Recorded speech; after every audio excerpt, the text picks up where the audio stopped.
আচ্ছা কোনছে আল্লাহ বড় না মানুষ বড়? ধরো গাদা, তুই কার হাতে কার জোড়া দেশ? কোড়ায় আল্লাহ আর কোড়ায় মানুষ।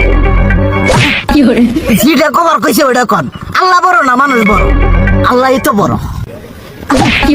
আল্লাহ বড়, তাহলে আল্লাহর কথা না হই না মানুষের কথা শুনেন কে? কি কইতাছস? কি আর আল্লাহর কথা মানে না মানুষের কথা মানে? হ্যাঁ, কি আর মানুষের কথা শুনেন তাই না? আমনে যে ওই দিনকে ডায়াবেটিসের রোগ নিয়ে যে হাসপাতালে গেলেন, ডাক্তার আপনারা কত কিছু খাবার না করলো, সব কিছু না খাই এখন চলতেছেন।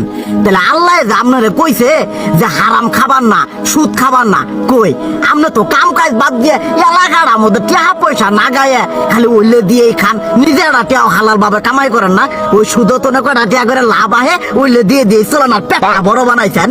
শুনেন একটা কথা কই, হারামের কোনোদিন আরাম নাই। হালাল পথে রুজি রোজগার করেন, প্রয়োজনে এড়া বেলা কম খায়েন, তাও শরীর পিণ্ডও ভালো থাকবো, কোনো রোগ বেদও হবো না, আরামও পাবেন, আল্লাহও খুশি থাকবো। তুই আমার এইভাবে বুঝাবি আগে কইলি না কে? আসলে এই বিষয়টা তো আমি কখনো মাথায় এইভাবে নেই যে আমাদের কখনো ডাক্তার নিষেধ করলে ঠিকই আমরা নিষেধ মানি, কিন্তু উপর আল্লাহ যে কত কিছু নিষেধ করে দিয়ে সেটা মানি না। আর এই যে হারাম পথে টিয়া পয়সা কামাই করতেছেন, শরীরের মধ্যে দুনিয়া রোগ ব্যাধ হয়েছে, দেখা যাইতেছে যা টিয়া হারাম পথে কামাই করতেছেন তার তো বেশি টিয়া মনে করেন জ্বলেই যাইতেছে গা বেশি। আজকের পর থেকে আমি আর এই হারাম সুদ খামো না, আমি হালাল পথে চলবো, হালাল টাকা পয়সা ইনকাম করবো। এতে করে যদি একবেলা কমও খাইতে হয় তবুও খামো, তবু আমি আর এই হারাম পথে চলবো না। আচ্ছা ঠিক আছে।